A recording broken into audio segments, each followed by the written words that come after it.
So this is an introduction to using to plotting in Python, specifically using Matplotlib. Here are a few links in the notes to a number of convenient websites that summarize various aspects of plotting. There's a number of Python plotting packages available. We're going to talk about probably the most popular one, which is Matplotlib.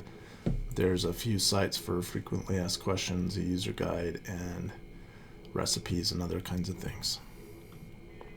First thing we need to do is import the libraries. So we import numpy as np, import matplotlib.pyplot as plt, and then in the Jupyter notebooks we would use %matplotlib inline notebook or Jupyter lab. Okay. So there's two primary interfaces, and these are described in detail on some convenient websites that are noted. One is the pyplot interface, and the other is the object-oriented interface. So we'll spend most of our time with the pyplot interface. And there's some brief notes for the object-oriented interface at the bottom, but the links give you more information. Okay, so the pyplot interface. First, let's create some simple data, an array of x values and a corresponding array of y values. And then a basic plot is done by simply typing plt.plot and then x comma y. So most of the commands here will be prepended with plt dot, so we won't say that every time. And then the ending semicolon, whoops, let's run it. The ending semicolon is just used to suppress the output of the plot command. Without that, we get this nice result. So we'll put the semicolon on there to suppress that. So pretty easy, plot x comma y. Now we can add some formatting to this plot as follows. So we have a, if we add a little string here, that has the following codes: a color code, and then a marker symbol type, and then a line style. So if we do K0 dash, then we plot it. K means black because B is for blue. And then the O will give circles as the data markers. And then the dash will be a solid line. So these are all optional. If you don't put the K, it will default to the default, in this case a bluish color. If we don't put on the O, and if we don't even put anything, it will default like so. So if we leave off the O, we get a black solid line. And if we leave off the dash, it'll just be blue dots without a line. And then other color codes are B, R, G, C, M, so blue, red, green, cyan, and magenta. Other symbol codes are, we can do, for example, S for squares. We can do asterisk for stars, sideways triangles, hexagons, etc. So lots of different options there. And dots for little symbols. Other line styles include double dash for a dashed line. We can do a colon for a dotted line and a dash dot line. Okay, so a few different options there. These are much more customizable than this, so these are kind of the basic things. Color, for example, we'll see some more details of that below. We can put an axis label with plt.x label on the x-axis, plt.y label on the y-axis, and we can add a font size equals 16 to change the font of the axis. And then a title, plt.title, some title listed. And again, the output of title is this text, this information. So if we don't want to see that, we'll just put a semicolon at the end.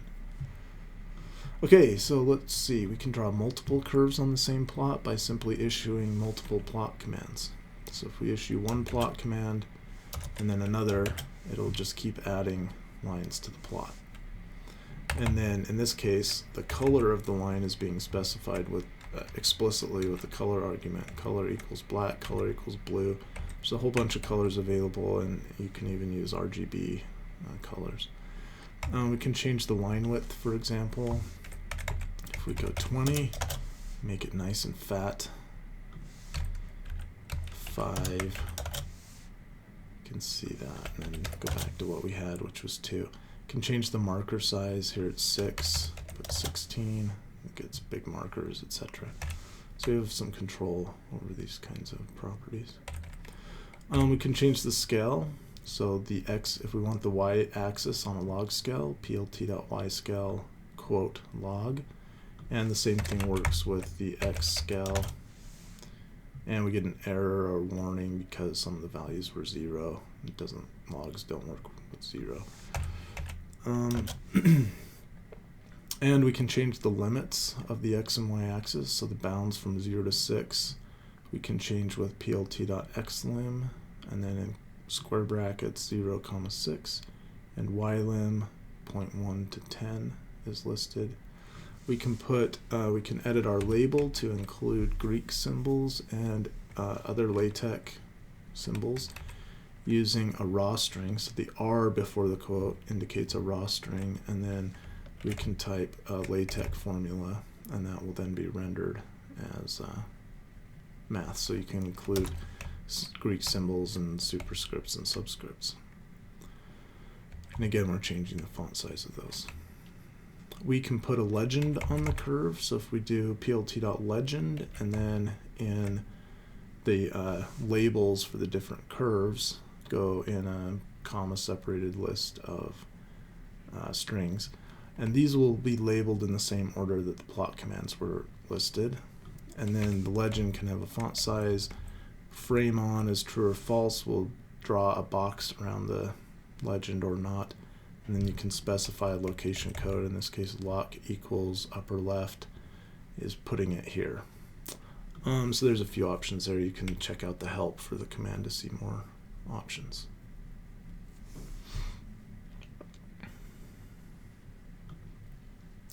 Okay, we can make a table of plots with the subplots command. It's not uncommon to want to show multiple plots side by side. So the way this works is plt.subplot, and then the size of the table, so in this case it's a 2-row by 2-column table grid of plots, and then the third argument indicates which plot is active. So this would be plot 1, 2, 3, 4. And it starts at 1, and this is the same left to right, top to bottom as is used in MATLAB. So any plot commands that happen after the subplot are going to refer to the given plot. So plt.subplot221, that's this plot, and then any plot commands refer to that plot. And then when we're ready to plot the second here, plot 2, these plot commands will refer to plot 2, and so forth. Now, by itself, these plots tend to be kind of squishy, and the labels here, the tick marks, kind of overlap. So there's this nice plt.tight layout that keeps everything from overlapping. It's pretty common to use this tight layout. Okay, so there's the basics of subplot.